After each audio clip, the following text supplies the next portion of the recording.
Hey everyone, it's Mickey. Welcome back. In today's tech tip, I will show you how to bulk change file names in Windows with just a few clicks.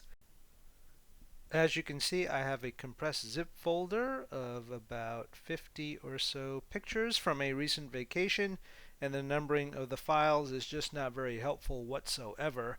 So I want to change that to something more descriptive and helpful, and thankfully it's really easy to do. First, let me extract these files into a new folder.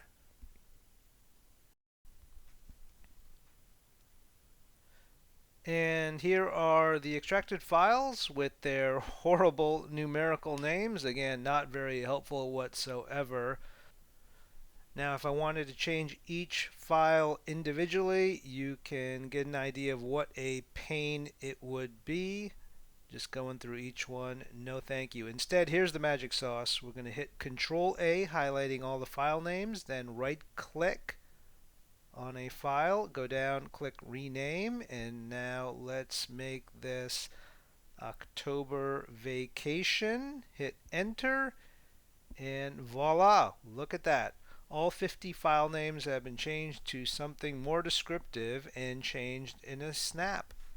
So that's a trick to bulk changing file names in Windows. If you found this video helpful, please give a thumbs up below and make sure to subscribe for more tech tip videos. Thanks for watching. See you next time.